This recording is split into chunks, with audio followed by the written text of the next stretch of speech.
Hi, I'm Spencer Grendall, and welcome to the Spencer Grendall Show.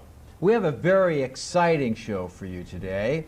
We are returning to a theme of a past show, an archaeological show, and Randy Kopang, our guest today, and I explored in our past show a mystery about huge blocks in a temple in Baalbek in Lebanon. And we went on the web and we looked through all the museums on the web and we downloaded pictures from the web and we just worked very hard and got a lot of stuff. And it was a mystery because we have these large stones, and how did this happen? These are bigger than stones in Egypt, but similar in certain ways and yet different. And Randy got so excited that he bought a ticket to Lebanon, took a cameraman, and hightailed it there. Not only go to Lebanon, he went to Egypt. So we have a two-part show, Anomalies to the Temple of the Sun. And what we mean by anomalies here is unusual things that we, with modern science, or with what we now know about ancient science, cannot explain how certain things happened. That there are like clues to a greater mystery. Now, Randy, welcome to the show. Thank you, Spencer. And tell us about this incredible journey. How did you get excited and take off to Lebanon? Well, yes, indeed. In our previous program, which was exactly a year ago, almost exactly a year ago, I felt that actually, to clarify a point, we did attempt to dig up as much information on the site of Baalbek specifically as we could on the web. And we found quite a bit of, shall we say, more mundane perceptions of what the site represents, but we found very little evidence and not very much photographic evidence, shall we say, especially in that sense, that showed exactly what has been described in a number of books that have come out, that are books devoted to revisionist history. Well, there's a number of people, and more of them all the time, writing books and doing a lot of very good research that have felt that the perceptions of the past as held by the Orthodox academia have basically understated a lot of artifacts that are there throughout the world and kind of arbitrarily decided that they were insignificant, and so therefore they didn't include them in their overview of what history suggests as far as perhaps technological developments in the ancient past, and then how these artifacts played a role in both the cultural and spiritual lives of the people of the past. And what happened with me was I got enamored with this one particular site, especially this one at Baalbek, because I noticed that there wasn't a lot of photographic evidence that was described in some of these books, such as by Zacharias Sitchin in his book, another guy named Alan Alford. Right. Well, I want one thing before we jump to Lebanon. Now, when you say revision, let me say, in other words, you say, what is the motivation? You're saying that certain historical writers are now kind of like they're breaking the skipping mold over and not really analyzing this evidence. Is there a motivation why they wouldn't want to face this evidence head on? The Orthodox people, you mean? Well, in terms of the new authors, they're feeling that the old mold of historical reckoning has to be broken, the mold of that, and because basically it has developed into a dogmatic bias in terms of how to analyze and interpret history. So these new people on the scene are just carrying on in the tradition of basically reevaluating what we know as people about the human family, the history of the human family, basically. And this has always been done. There's no reason to believe that just because a history has been kind of like institutionalized in the way that it's being taught, that we should take it for face value, that there's nothing more to determine. That's hardly the case. Yes. And so that's why there's so many people going back into the sites themselves, in actual fact by visitation, and looking around and seeing if there's something there to develop new ideas around. And so that's especially the case at Baalbek. And I'm going to show you some films that we took. Well, tell us about your journey, then we'll show the film. Now, you took off from LAX. How'd you get there? Yeah, we flew actually directly to Lebanon. Baalbek is in Lebanon. It's in north central Lebanon in the Bekaa Valley. And we had no trouble going there. And you went with a cameraman, and you brought back some video. Yeah. You want to give any background on this video, or we want to look at it and have you talk over it? How do you want to work this? Well, what I thought I'd do, was, in terms of furthering my research as background material for this film clip we will show, I will perhaps read or elaborate some ideas about the history of the site to show that there is there is a degree of continuity with respect to the history that's written about the site and the anomalies that we're going to describe. And primarily that focuses on the two walls of a temple there, which was built by the Romans, beginning around, I believe it was begun in around 60 BC and continued to be built for approximately 300 years. It was never completely a fully realized architectural construction. But the remarkable thing is, you see right here, these blocks in the middle. The Romans built upon these blocks, the large ones there. And you can see the lack of continuity in the foundation stones of this wall very clearly. It was as if the smaller blocks at the far right and at the top were added on. Yes, you can see that very clearly. Now the history of these blocks that you see go back into time immemorial. And as a matter of fact, I'll read from a book written by the curator of this site for 37 years, named Michael Aloof. He says that the tradition states that the fortress of Baalbek, this is not the fortress, this is the temple known as the Temple of Jupiter, built by the Romans generally, that's what it's known as. But the tradition states in the town, in the area, in Lebanon, that the fortress at Baalbek, which is nearby on Mount Lebanon, is the most ancient building in the world and was built by Cain, son of Adam, in the year 133 of the creation. Wow. And then another. Now this is another example here of the above is the Romans, and the kind of the rough stuff is the older, going back to the time of Cain. Well, that's pretty far back. That's what the tradition says. I mean, that's the Adam and Eve. Of course, I don't believe that. And the revisionist historians are going back and saying, let's listen to these traditions and give some serious consideration to why these people say these things, and not presume that they've just made it up or created a myth for the sake of creating one, right? Now, is this that big? The big these blocks in that one's the ones on the very block, top, right? they're known as the trilithon, and they weigh over 1,100 tons. So the remarkable anomaly is that how these could have been moved. 1,100 tons, one block. Precisely. You can see how precise they're mounted there. Look at that stuff. That's amazing. Exactly. Now the point I'm trying to make here is that the history shows that into time immemorial, this site has been recognized as, in one way or another, in one form or another, being constructed in this site. And it goes back actually into the whole story of Genesis. So there's a man who's still alive, whose name is Christian O'Brien, who's been basically doing a process of analysis, both in terms of etymology and philology, of the ancient texts left by the Sumerians and the Babylonians and the Akkadians, and pre-biblical texts by the Hebrews, and coming to the conclusion that the history that's accounted in all these ancient texts is basically a history that includes this site, but not the temple that's built above these giant blocks. Not this Roman addition. No. That's being pointed out by the finger. That's the Roman addition of right. That's relatively modern. In fact, the parts that you're seeing now were actually a reassemblage of the blocks actually after it was torn down by the Arabs, and they rebuilt it to fortify it and use it as a fortress. But these blocks here are totally anomalous and inconsistent with the apparent building that you see there on the left now. And so we're trying to evaluate that in terms of a history that's not academically acceptable. It's outside the parameter of an ancient view that anomalous things, namely the movement of such blocks. I mean, we've looked into this to the degree of talking with engineers and crane operators that move large blocks to tell you that if you expected primitive people to do this all by hand, it would have been virtually impossible, because there's no way you can maneuver blocks that weigh hundreds and hundreds of tons. I mean, it's staggering just to imagine how much these things weigh. But as you can see here, me coming through this doorway, now this is on... How far were they from the site where they were quarried?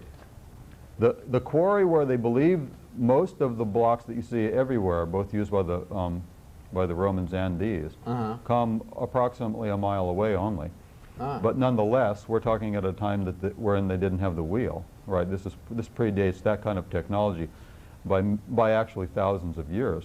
So people like Christian O'Brien are going back in there into the history of the Sumerians, and identifying localities, namely this very region that can be very undoubtedly identified with the story of Genesis and the story as told by Enoch in the book of Enoch, one of the books of the Old Testament left out of the Old Testament. And you could identify that this site of Baalbek actually was a settlement area within what came to be known as the Garden of Eden region of the Middle East. And what Christian O'Brien has done is shown that Baalbek was a site. That's you standing on that rock, That's right? in front of me. That's proportional. You can see those blocks there are about 14 feet tall. Wow. But you can see that they're truly monumental and, as they say, cyclopean. And there's a lot of them as well. There's not just a few of them. So whoever designed this decided arbitrarily that there was no problem with doing it, and maybe in terms of economy or who knows what the purpose was for the original construction, although there is a hypothesis, but we don't have time to go into that. Now, right now, we're viewing right in the center there. You can see some columns in the far distance. That's the temple where we just were. This is the quarry where these blocks came from. Now, this block right here is the largest of all blocks. Look at that block. Yeah, the estimate weight of that one is why is it just sticking there? They get interrupted in their building? Perhaps 1,500 tons. Whoa, here come the Pleiadians to attack you. Yeah, now in two books that I have on this site, it actually states, this is not a revisionist supposition, that there was a place for it at the site, and there was every intention of moving it over there, but for whatever unknown reason they did not. So it's not a hypothetical that this block was going to be used as such. They actually say that in the histories, that it was very likely to be used. Give us the length and give us the dimensions of this stone. I think this is 72 feet long, and I think that's more or less 14 or 15 feet square. It's not the only one, however, and one of the new things that we discovered was that over the hill, not found in any books or any websites, there was another block approximately the same size, and we're going to show that here now. This is actually, you know, a few hundred yards away to the north, and there it is. And it's been cut up a little bit. Yeah, there was a little bit of it looks like they might have been attempting to you know, take some of the granite, carve it up into smaller pieces or whatever. Make some bricks. It's cyclopean, just like the other one. Wow, that is huge. And very remarkable, yeah. So the question is, why would people build with such large building materials that would seemingly be so illogical to use, given the size and the magnitude of what it would take to move them? The gravitational forces alone on such objects would seemingly preclude them getting it over there in one piece without killing anybody in the process. And yet, not only did they do it, they did it with expert precision when they placed them in there. That's what's remarkable, and so that's the anomaly we want to deal with. Now, so maybe I should skip ahead to a precedent as we come back here. And the precedent is that in the 40s and 50s in this country in Florida, there was an immigrant from Latvia, a man named Edward Leedskalnin. And he built what is known to this day now, currently being preserved in Florida by the state as a heritage site, what's called the Coral Castle. And it was basically a large residence that he built entirely on his own. And it was very well documented, irrefutably, without any doubt, and known by government officials, because it's said in a recent book that came out that addressed his situation at length in a chapter devoted to his work, that the United States government actually visited him to find out how he could construct a rather large building, all composed of, there again, very, very large blocks weighing several tons each. And he did it entirely alone, without the help of work gangs, assistants, cranes, or any machinery to help him maneuver these blocks after he quarried them himself. Basically, the building material was a kind of coral, which is in the area. And how heavy is coral? Coral's not as heavy as granite, though, is it? No, but, well, it can be if their pieces are large enough. And the largest piece in his construction was 30 tons. Another one was 20 tons. The average, I guess, was maybe 1 or 2 tons. But this place is now being protected by the state of Florida. And in the brochure, which I saw a brochure that you can get there, it actually makes it perfectly clear that the anomalous thing about his work was that he was able to move seemingly impossibly large blocks all by himself with precision, and constructed this residential, well, this little castle that he created. Now, the principle is that if Edward Leeds-Callan could do what apparently people did in the past, seemingly by unknown means, which he would never reveal till his death, perhaps he was right when it is now quoted by him as saying, he was quoted as saying that he figured out how they built the Great Pyramid, because one of the anomalies of the Great Pyramid, which we will address in the second part of our program, or large blocks there, just like you just saw at Baalbek, were done in some anomalous way. Now, the Orthodox view is that it wasn't done by anomalous means or paranormal means or anything else. It was just basically done by grunt work. Lots of slaves and a bunch of little pulleys. Yeah, exactly. And that's all very romantic and seemingly logical and rational. So you try and do it as an experiment. Except, fortunately, we have this situation with Mr. Leeds-Callan, who obviously did employ anomalous means. So there's no reason why we, as modern people, should not take that as a precedent and say, you know, it may be worthwhile to look into this to see exactly how he did the impossible, because it wasn't possible for one man to move blocks that weighed 20, 30 tons all by themselves. And when you look, and when you go to Baalbek and you see blocks that weigh over 1,000 or 1,100 tons and are placed over 20 feet in the air with precision, maybe that's how they did it. And so basically, this is the kind of thing that motivates a lot of people who are going into various areas, such as Stonehenge, such as places in Peru, Tiwanaku, and perhaps even the pyramids in Central America as well.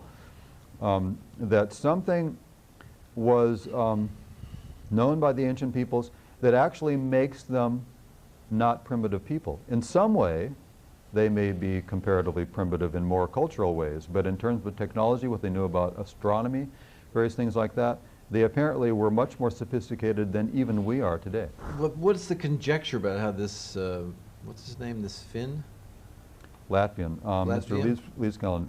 Basically, he actually published a few monographs, or one in particular that I know of, and a few other little small articles, that he had a theory of relativity, shall we say, about the nature of matter itself. And that apparently led him to the realization that he came to, that you can maneuver matter if you understand more about the nature of its quantum properties. In other words, the magnetic properties of the atoms, the structural atomic essence of any given material. And if you understand enough about that, you can in some way alter it to such a way that it can be maneuvered as if it didn't weigh as much as it did, and therefore in some way, shall we say, violate the forces of gravity. But perhaps gravity is not what we think. Well, you know, when I was at Brown, there was a graduate student that I ran around with for a while, a crazy guy, and he was really into Tibet. And he was convinced that you could get a group, now you're talking about one man, he was convinced that you could get a group of people and take a tone. And with a tone, you could actually come by a tone to the tone of this mass. So if you got your tone of monks, you know, and you keep working on the tone of that mass, that when you hit the tone of the mass's gravity is released for a moment, and it's like a balloon, and they would just float these things up. He was convinced of this, and it was very interesting to talk with him, because it is a very captivating idea that, that the mind itself is in fact the most powerful tool on the planet. Right, as in the aphorism, mind over matter. Well, I've heard that theory specifically related to the situation you just described myself. And as a matter of fact, there's no reason why not to consider that as a serious possibility, because science, in the orthodox sense, has in fact been pursuing the paranormal. And they don't highly publicize the fact that they have been researching it, but they have for actually quite a few decades now. And the truth is that the term mind over matter is not an overestimation of the possibility that those people, and we're talking about Tibetan monks who are rather adept at what would be very remarkable feats of the control of the mind, you know, in conjunction with control and understanding of the spirit more. And it's perfectly within the realm of possibility. Now for the rational skeptic, since they haven't seen it done, then they would be inclined to not even to consider it as a possibility. But what I'm saying is that the revisionist historians that are coming up and making their mark now and more or less revising and redefining the history that we've known, they are open-minded enough to consider such things in light of the type of thing that we see at Baalbek, in light of the thing that we see on the Giza Plateau. Well, let me get it this way. A lot of people in the marginal community that goes to these expos and things that we all love to get all of our knowledge about, a lot of things that are kind of crazy, but some of them are obviously probably going to be true. The question is, since we have this character who did this, this would kind of take the pressure off us looking at an extraterrestrial, but it could bring us to a group of men, or like just before we started the show, I was talking about in the Bible, Abraham at the beginning when he first was separating himself from the rest of the tribe and starting his own belief in God in his own little tribe of Judea, he went to a place to have a meeting with these giants, huge men, of which finally David and Goliath is probably one of the remnant stories of this group of men. The question would be, and we're running out of time in for this part, but could it also have been that it was a group of people who, for one reason or another, they're not recorded in history, but we have whispers of them in the Bible, and we have whispers of them in Chaldea, and we have some whispers of this group of people in Egyptology? Well, as a matter of fact, in this same book that I quoted earlier by the former curator at Baalbek for 37 years, he actually quotes one of the other traditions that actually also names the giants that you're referring to, that figured prominently in the, shall we say, the oral traditional history, according to various peoples in the area, that includes them within the tradition. And so what we're trying to say is that we shouldn't disregard this term. Now, perhaps giants is a metaphorical thing for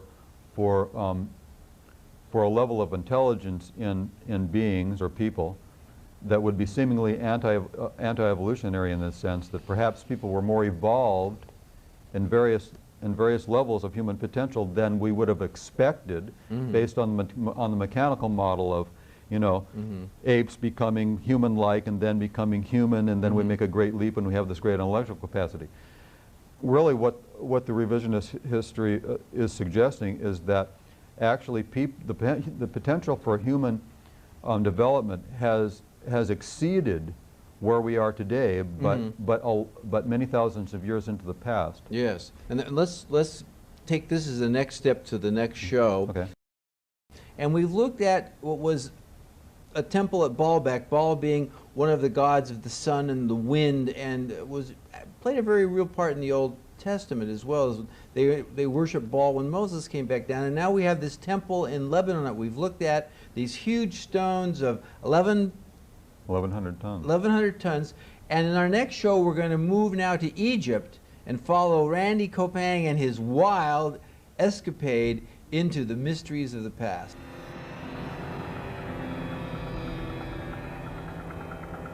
And we're today going to be discussing Egypt. So, Randy, continue your interesting saga, your tale of questing how ancient man moved great stones.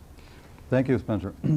Yes, where we're going to begin at this leg of the journey, actually right after we left Lebanon, or Baalbek in Lebanon, we flew directly to Cairo. And a friend of mine, Larry Hunter, who I went there, who's been there very many times, who's an amateur Egyptologist, hooked up with some friends of his, and went to a number of sites. I believe the footage that you initially see will be that of Giza. The very first scene, in fact, will be a scene, basically just one small segment of the Great Pyramid at Giza. And I thought I'd open up with that image so you can get an idea of the average size of the blocks that were used in the Great Pyramid, the largest pyramid.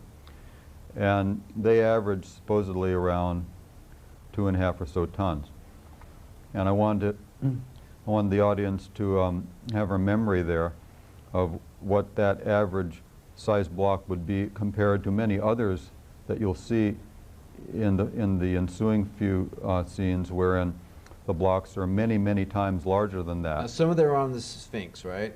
Well, no, not actually on the Sphinx. They're near by the Sphinx, adjacent to the Sphinx. And actually, a number of them are, I believe, near what has been identified as a mortuary temple in front of the second pyramid. Yes. And the other thing we're going to be looking at is looking at the theory that so many people advanced. Well, they had these tools and have enough slaves that these little copper tools, they could carve these rocks. And we're going to have a roll-in of an expert showing how the copper tools that they have in the Egyptology Cairo Museum, excuse me. In the museum, these tools just look pretty futile compared to the rocks. So there's this big, and yet everybody's, oh, you get 80 million slaves, some of them Jews, white little Jews, and they're going to make these rocks. I don't buy it. So we're going to see that. Should we roll it in now and talk over it, or you have more prep? Well, let me introduce that portion of the footage in the sense that you're not going to know who that is unless I kind of like prepare you for now. The person that you will see, kind of interjected in the footage that I brought, is from a presentation given by one of these revisionist authors that I referred to in the first program. These numerous people who are writing this alternative, shall we say, hypothesis on the ancient history. And his name is Christopher Dunn. And his book is titled The Giza Power Plant. It's been out for about a year. And he is a 30-year engineer and machinist who is applying his knowledge to the evidence in Egypt, around the pyramid and at many other sites throughout Egypt, in fact, that shows the signs of not actually handwork done with seemingly primitive tools that are limited to copper. But actually he shows unequivocally in some cases that there was obviously some kind of more highly developed technology well in advance of the ancient primitive means of people who were doing this basically 3,000–4,000 years ago. And therefore, my contention is that that's anti-evolutionary, at least in terms of the evolution of technology. If we consider what we are doing today with all this technology here making this show, is the end of an evolving, sophisticated process. So how could it be that 3,000 or 4,000 years ago they had what apparently seems to be some type of machinery? I like that term, anti-evolutionary, because what you're saying is, like, here we have the history of everything, and right in the middle of the lizards is a mammal. How did that happen? Well, these lizards were pretty smart. A couple of them got in the sun, got hot-blooded. So you're saying that really, to have this kind of really fine stonework is actually anomalous to the whole accepted pattern of the tools and the trade skills that we can identify through the other archaeological evidence. Is that a fair summary? Yeah, it's totally contradictory and therefore seemingly anomalous that we would have evidence that does not, it's not consistent, it's incongruent, it doesn't seem to fit in the sense of presuming that technologically the Egyptians actually would be more accurate to call them the Cometians, because Egypt was only called Egypt by the Greeks. The term for Egypt is actually called Kemet, and it would be more accurately to call them Cometians. That they were primitives in terms of technology. I mean, the pharaohs themselves were calling themselves Cometians. They weren't saying, I am an Egyptian pharaoh, I'm a Cometian pharaoh. Yes, now that just blows my mind, because I think I took some pretty good history classes. No one brought that out. No, of course not. But you see, this is the way knowledge is filtered. By only giving you one variation on an approach to identify a people and what they were like. It's basically it becomes a knowledge filter, and it's a bias, and that's what the revisionists are trying to basically counter. And there's no reason why not to, because we're trying to be fair and unbiased in the sense that, hey, listen, There's obviously questions here. No one has answered all the questions, hardly. In fact, they've basically, well, to quote I.E. Edwards, here I'll even read this. I.E. Edwards was one of the most renowned, famous expert in the Orthodox sense in pyramidology and Egyptology, and he was the curator of the Egyptian collection at the London Museum for many years. He's now deceased.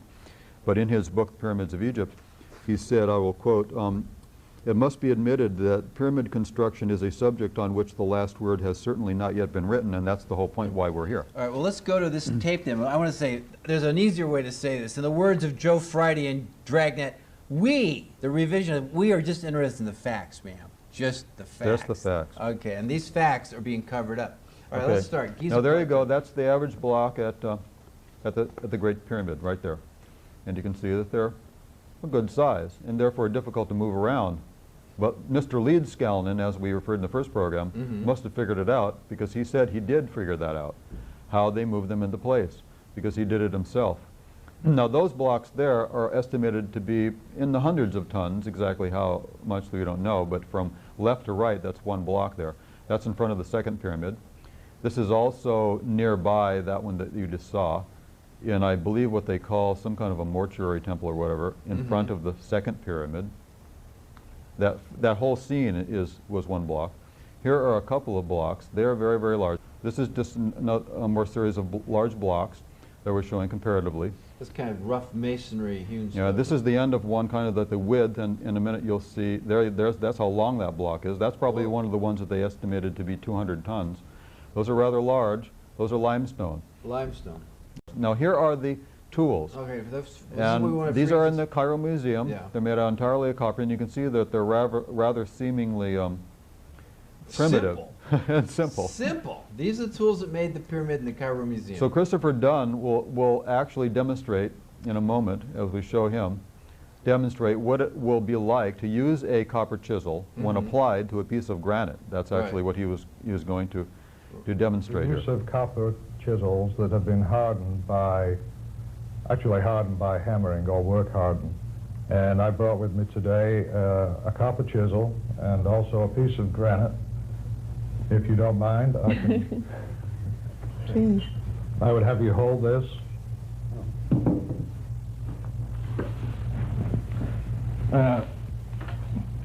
They confiscated I have a brand new ball-peen hammer. They confiscated my hammer at the airport. They will not allow The age of hammers through the terrorism. airport now. So I guess I'm going to have to leave this behind too.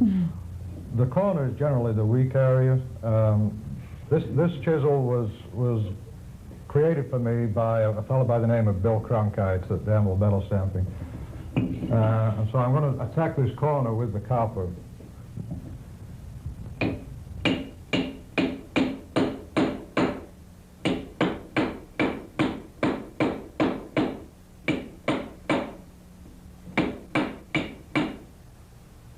You go, guy. Next chisel.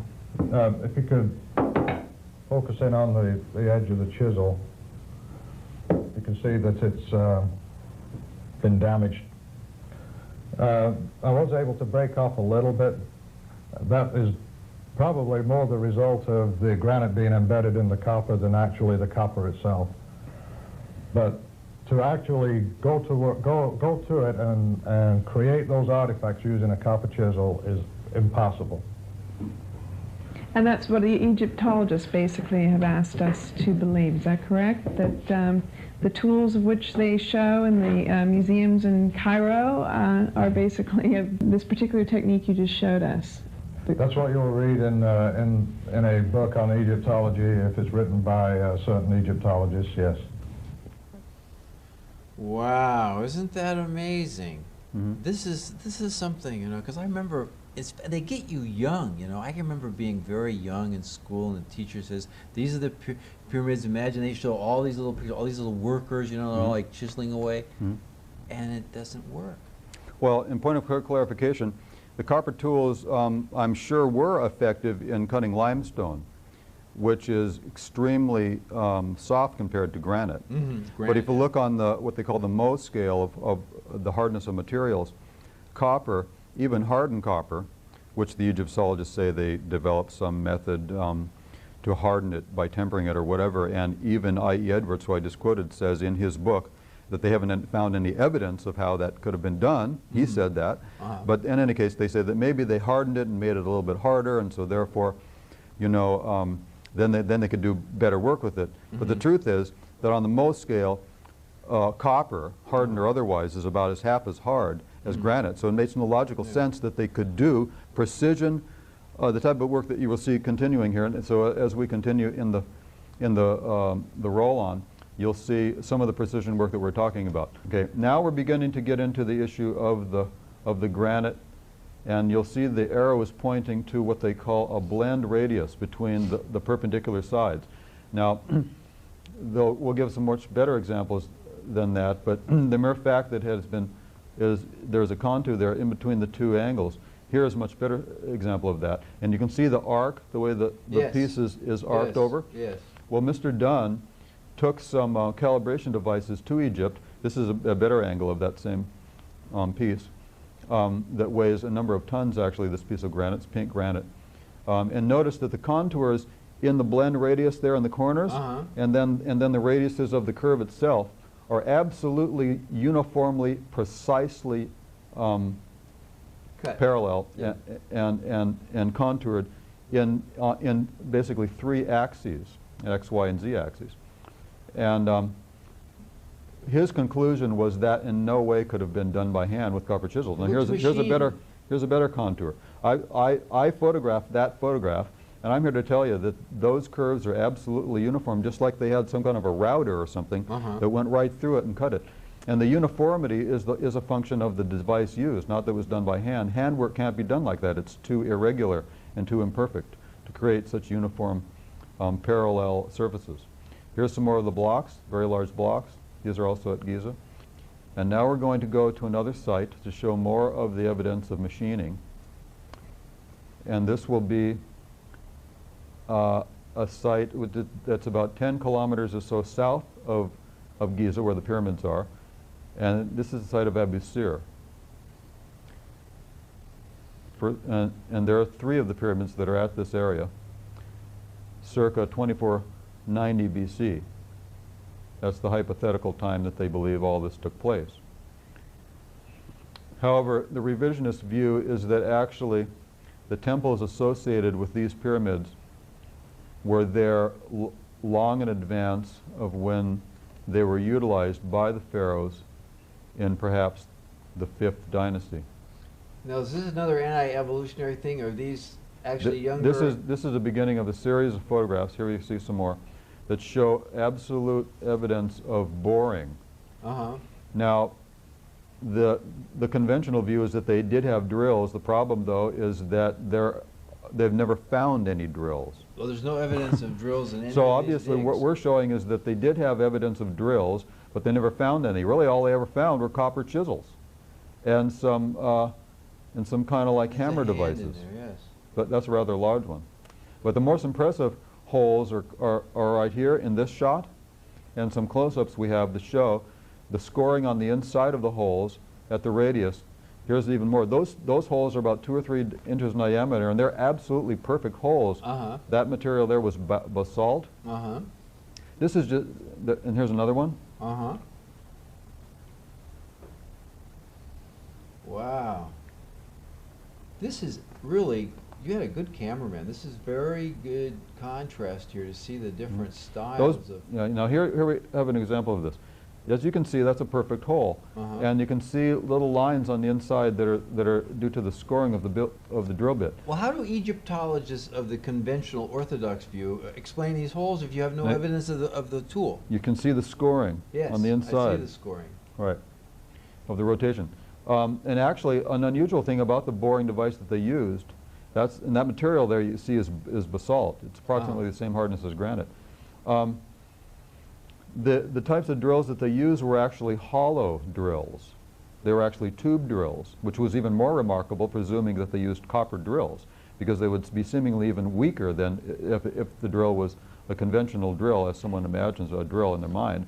These drills were hollow, so that it left a cylinder that had to be broken off after the drill went down. Did we use diamond bits to do that now? I mean, yeah. can they Well, do that with steel? we would use basically something that would be called silicon carbide, or perhaps with diamond tips on the drills to cut through that type of hardness of material, yes. And of course, you can imagine, well, they must have had the technology to affix precious stones to the material of the copper if the drills were made out of copper. The whole thing is illogical. Now here's a copper lid. This has been addressed. What lid? A copper lid, basically. A coffin. Your coffin lid. Yeah. Copper lid. Sarcophagus. Yeah. Okay. Wow. Here's a shot of the facing stones that are the type of thing that are now missing from the 3 Great Pyramids. But this shows you what they would have looked like if they were still there. They'd been removed. Because they were too valuable? Yeah, they removed them to use them as a building material. They were marble rather than granite, is that right? Not quite marble, but close to it. Mm. Now, how did they cut those stones right there? Is that sandstone? Well, there's no telling. Those are made out of red granite. Jeez. It's hard to tell how they did it. And we have just those little copper tools and 100 little slaves. Well, I might say though that there was a man in 1837 named J.R. Hill who found a piece of iron embedded in the Great Pyramid and sent it to the Cairo Museum, and it still exists there. It's the only piece of iron that was ever found that was absolutely irrefutably shown to be a part of the site where it was found, so they couldn't presume it was placed there later after the ability to make iron was developed. But actually, where Mr. Hill found it in 1837, it was emplaced between some of the blocks, I believe somewhere in the Great Pyramid, and therefore must have been there when the pyramid was constructed, and they didn't refute that. However, they don't make a big deal about it because, of course, the primary classic pyramid age, which was in the Old Kingdom of the dynastic period, which was divided into an Old Kingdom and a New Kingdom. The Old Kingdom ended around the 5th dynasty, and that's around, 2400 BC. Now, they ostensibly didn't have the ability to smelt iron or create iron. So when Mr. Hill found the piece of iron, they took it and they cataloged it, and then they just set it aside and forgot about it until recently some people went there and said, hey, listen, we know that they found it. A very renowned Egyptologist noted it in one of his books, and that's how they had evidence for it, and so they went there to see it for themselves, and it does exist. But they don't claim it has any place in history because, of course, it doesn't fit into history. So what I'm saying is that the find shows that obviously they must have had some kind of materials harder than copper, and that at least shows that in one instance it shows they must have had something harder, namely iron. But they haven't found really anything other than that, so still it's an anomaly. So Mr. Dunn hypothesizes with a great body of evidence, much greater than we've even referred to here. I mean, it goes on and on. We don't have time to discuss it. And it's over and above simply drilling techniques or the cutting and placing of precision-placed blocks that weigh 70 tons in the Great Pyramid, or these contoured pieces. It goes on beyond that too. But in any case, the point is that Mr. Dunn makes a case for this in the sense that you can very clearly see evidence of some kind of machining in various ways, not only drilling, the sawing of great pieces of granite, where in the book he shows that the grooves in the granite were left from the device that was used to saw the ends of certain things, and it must have been a machine that worked at high speed, because if you were going at a slow pace by hand, you would see that, oh, we're getting a little bit off, let's stop. But anybody who has the experience of like a skill saw or whatever, that kind of analogy, you know that when you start to go off, you miss it quite a bit, and you have to come back because the blade is rotating so fast. And so it's difficult to get it back online, and to avoid going further, you almost can't because of the momentum of the machine, and that's the kind of evidence he's found to show that it wasn't done by handwork. It must have been done by some kind of a machine, wherein the cutting process was being done rapidly, much more rapidly than could possibly have been done by hand. Now, another problem is the pressures involved. When you're working on these materials like granite and diorite and basalt, the pressures that would have been involved to drill holes that are that big around would be extremely large in terms of pressures to bear down. Mm-hmm. How could a man, a single man, bear many, I mean, God knows how many thousands of pounds per square inch to get it to go through there? See, That's a good these question. are the anomalies that we're talking about. Okay, now we're going to go on to our last bit of film, I believe, and that is Abu Ghraib.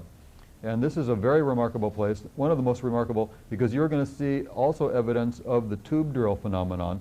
And right before you there, right there in the middle of the screen, is an altar, as they call it. This is an example of the same kind of material in a pavement or a podium that is this whole area was paved with. Now it's broken off. You can see the podium around it. Yeah. That whole area apparently was paved with that same material at one time, and that material is basically solid crystal alabaster. It's about as hard as quartz, I believe. Mm-hmm. And this circle that you'll see right here shows the irrefutable evidence of how they contoured this portion of this altar. You will see us freeze frame this in a second. And there again, it was evidence that they had this kind of hollow drill technology that drilled down in the corner and left these circles there and to the left and then to the left again. You'll see the radius of the cutting device that was used. So they drilled it down like in successive places to remove the material. And there you can very clearly see it. That was not left by a copper chisel. Yeah, but I have a question. You know, if you drill down like this, you still have to cut across to get that, you know, I mean, you can't just... They did it successively. You see the radius next to each? See, there's another one next to the other one on the right. Yeah. See what they did? They went like, they did one, then they moved over the approximate radius, Yeah. and then did our diameter, and then they did another one, and then they did another one. That's the way they did it. Then they had some method of polishing. See, there's another. They had to have some See method there? of breaking it off at the bottom You see there? There's another scarring. or cutting it at bottom. Yeah. Because even though you make all those little can cuts, now we got about 3 minutes here to go. How much longer we got on the tape here? Just probably a couple more minutes. Okay, because we have a sample of that. Yeah, we're going to show a We'll sample of that material. I that brought it back. material that he got at the site. And the whole, imagine the whole, how large an area would you say was made out of this crystal Well, this originally? This altar is about 4 feet high and about, I don't know, maybe 9 or 10 feet in diameter. It's solid, 100% solid, as you can see. Wow. They say that it's alabaster. In any case, it's some kind of solid crystal, extremely hard. I would say even harder than granite, which is almost entirely quartz. But it's remarkable that they got this material, and then they used the same material as a pavement upon which to place this altar. Yeah. So there again, they had extremely hard material to deal Where'd they with. quarry this stuff? I don't know. I've never heard any references to where was the quarry was. Okay. Well, we're now only down to 1 minute, so we should probably fade from the roll-on now to we can show the stone that we actually have. Yeah, we have a piece of this. So Tim, if we come here, here is the stone. They actually had that something would be 4 feet. See all the little veins in it, and that it would be a larger. That's a small piece that had fallen off, was lying on the ground, and we're going to conclude with: imagine how they were able to cut that with devices that we still don't understand how they do it. And let's conclude the show with that's why we call this the anomalies. There are situations in these temples and their construction which are so unique and so different that we still don't know how, from the evidence that we have now in archaeology, how they did these things, and how they did them is a mystery. And we would appreciate if the historians, instead of not glossing over the facts, would meet these facts head on so we could have a greater understanding of the kind of human accomplishment and achievement that was truly done in ancient times. And Randy, I got to really thank you for coming on the show with this amazing video that you did and that amazing journey you made to Lebanon and to Egypt. And really thank you very much. It was really a great adventure. And stay tuned. We'll have more adventure with Randy to come, I'm sure. He'll be off on another adventure soon. That's right. Thank you.